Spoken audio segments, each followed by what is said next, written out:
Voltamos com Cidadania em Debate aqui pela FURB TV e no programa de hoje estamos falando sobre a pedagogia afro-brasileira aplicada pelo Bloco de Carnaval de Salvador ILE-AE. Para falar sobre este assunto, o nosso convidado é o diretor pedagógico do ILE, Edmilson Lopes das Neves. Olha só, antes do intervalo, a gente estava falando sobre o trabalho lá do ILE, a questão pedagógica. Queria adiantar aqui que o ILE tem, né, esses cadernos pedagógicos, né? Então são diversos cadernos pedagógicos, esse aqui é um deles, né? Aqui tem, aliás, essa simbologia aqui, né, muito forte, mas tem esse outro trabalho aqui, que é sobre a revolta dos malês, né? A Revolução Malês, que foi uma revolta lá de 1835, em que os negros em Salvador, eles, né, descontentes com a condição escrava, eles, né, organizaram uma revolta. Aliás, a revolta foi a mais rápida, né, assim, da história das revoltas. Foram só 2 dias a revolta dos malês. Então aqui, esses cadernos, né, que o Edmilson no bloco anterior estava falando, esses cadernos pedagógicos são aplicados em sala de aula. Os alunos, eles, né, então aqui são diversos cadernos, tá? Eu tô com a camiseta aqui do ILE, que em dezembro do ano passado, estive lá na sede, né, lá na Senzala do Barro Preto, e onde eu tive o prazer de conhecer o Edmilson. O Edmilson estava falando, né, para uma aluna da UFBA, que estava pesquisando sobre o trabalho pedagógico do ILE. Aí naquela oportunidade estávamos essa aluna que estava pesquisando, o professor Bob, que é da UFBA, e a minha namorada, né? Nós estávamos lá. Aliás, eu fui assim, né? Aproveitei a carona. E convidei o Edmilson para vir a Blumenau para falar aqui na FURB. Bom, retomando a nossa conversa, Edmilson, queria pegar o gancho da questão da história negra na religião, né? Que não é contada. Então, a gente tem a história, né, a egípcia, que é contada, nós temos os apóstolos cristãos que são contados em sala de aula, na questão religiosa, na questão histórica, né? Nós temos, né, a questão pagã, enfim, com as várias figuras que tem. Mas a mitologia africana também tem belas histórias que acabam não sendo contadas, né? Mas que lá no ILE é contado. E verdade. Como é contado? E como é contado. A grande força, né? Se eu estava olhando ali você apresentando, a força das raízes africanas. Se você vê, eu tenho um caderno chamado aí Manilda de Tolu, A Fé da Tradição. O que nós fazemos já que eu conto as histórias que são interessantes de todos os outros, né, santos, né, posso contar as histórias dos orixás também.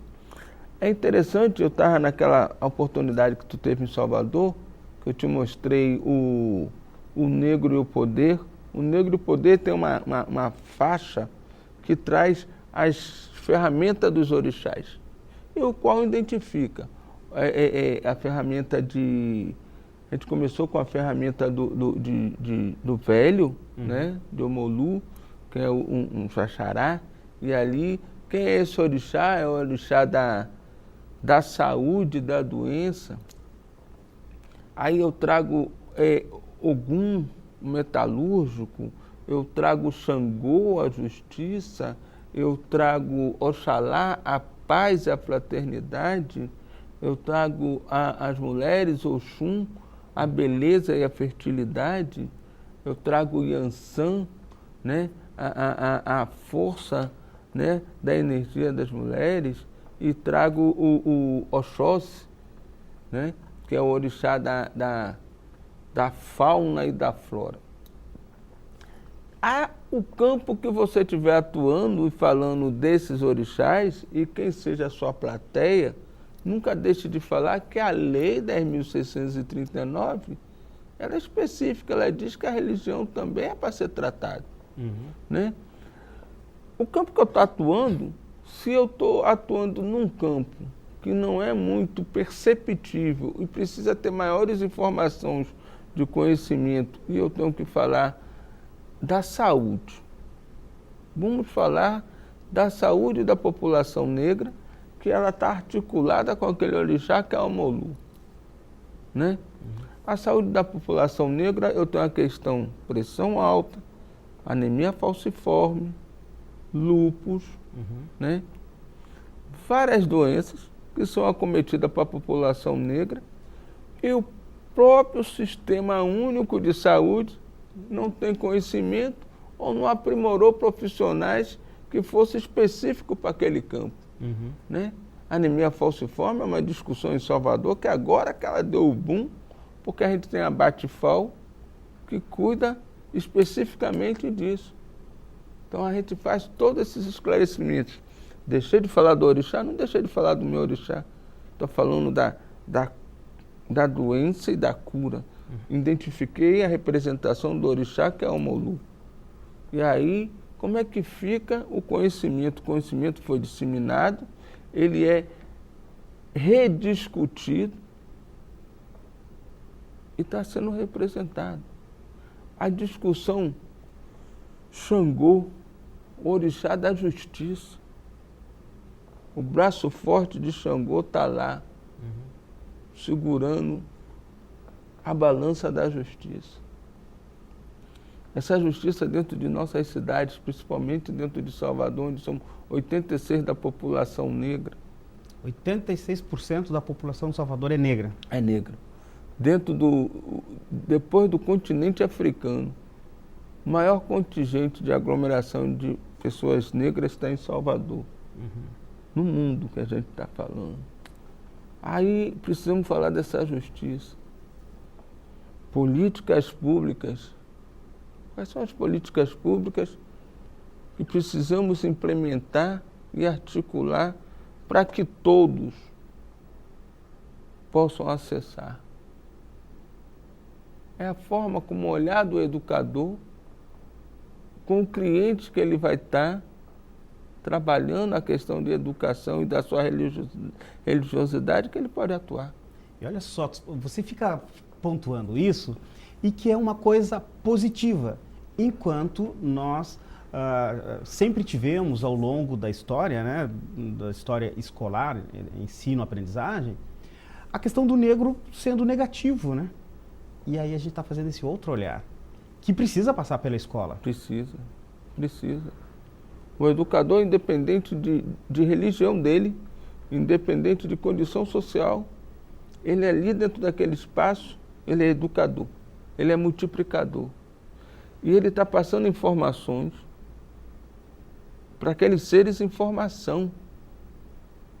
Então ele tem que se despir de todas as questões dele. Ele tem que ser técnico, emotivo e específico.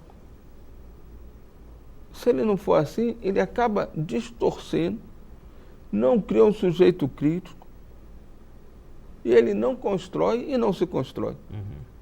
Repare que é preciso ficar transparente. O que a gente está fazendo com essa educação é que o menino tenha conhecimento de toda a história, da história indígena, da história do branco e da história do negro. Porque o que aconteceu historicamente é que sempre houve um dominador no processo, e o que o outro era folclórico e o outro era submisso. Não, gente. Cada um no seu papel está fazendo essa construção social, cultural e existencial. A gente tem que caminhar para essa construção. Eu pego meu menino lá, né, que ele vai crescendo, conhecendo que ele tem na sua ancestralidade reis e rainhas que, logicamente, eles são príncipes. Então, assim, ele tem uma linhagem. Assim como o branco tem a sua linhagem, e assim como o índio, dentro da sua história, os indígenas também. Fortaleço no segmento que eu trabalho e nos outros segmentos também essa discussão. E evitar o apagamento, né? Porque o que nós tínhamos é um apagamento. Esse apagamento, que é essa bendita invisibilidade. o tempo todo querem estar te negando, né? Estamos sentados aqui, 2 educadores, né? E que há 40, 50, 100 anos atrás se negava. Dentro de Salvador, nós temos referências negras, porque negro no Brasil, bom que a gente conhece, jogador de futebol e batuqueiro, sambista. Esses eram os caras. E fora isso? Não existia negro intelectual, historiador, mestre, não. A gente traz isso, médico. Juliano Moreira, um dos percussores da história da psicologia. O Abadias do Nascimento, né? Mestre Abdias, extremamente contemporâneo, perdemos agora, se revolucionou o teatro no Brasil e no mundo. E esses personagens não são contados. Nem contados, nem lembrados. Nem lembrados. É complicado, gente. E aí a gente vai, pega e vamos estar contando a história. Quer dizer, a função do ILE é essa. Trazer nossos personagens. Vamos trazer. Você vê que eu estou em Santa Catarina, ano passado, ano retrasado, nosso caderno é Negros do Sul. Que tem negros de Santa Catarina, Rio Grande do Sul e Paraná. Edmilson, olha só, nós teríamos um monte de coisas para falar, né? Infelizmente o tempo é curto, né? Mas espero que em uma outra oportunidade, né, você venha de Salvador a Blumenau, a casa está aberta, né? Ótimo. Né? E assim, eu só quero agradecer a tua presença aqui. Eu fico grato. É bom estar nesse programa com vocês. E assim, o que nós precisamos fazer é estar construindo, o que a gente está fazendo aqui, Carlos, construindo legados. Legados que, assim, quem estiver assistindo esse programa possa pensar assim, eu tenho que saber mais da minha história, eu tenho que saber mais da minha construção. E sabendo mais da minha construção, eu tenho que passar para os outros. Não é só aquele outro negro, mas aquele outro menino branco, amarelo, vermelho, azul. A gente precisa entender as diferenças. Quando a gente começar a entender as diferenças, as desigualdades vão deixar de existir. Esse é o caminho, né? E esse é o caminho, esse é o papel nosso no ILEAE. Muito obrigado. Opa. Chegamos ao final de mais um Cidadania em Debate, um programa do Sindicato de Servidores Públicos do Ensino Superior de Blumenau. Quero agradecer mais uma vez a presença do diretor pedagógico do Bloco ILEAE de Salvador, Edmilson Lopes das Neves, que falou sobre a pedagogia afro-brasileira. Também quero agradecer a você que esteve ligado no nosso programa. A gente volta a se encontrar para um novo assunto na próxima segunda-feira, a partir das 20h30, aqui pela FURB TV. Tenham todos uma boa noite e uma boa semana. Tchau.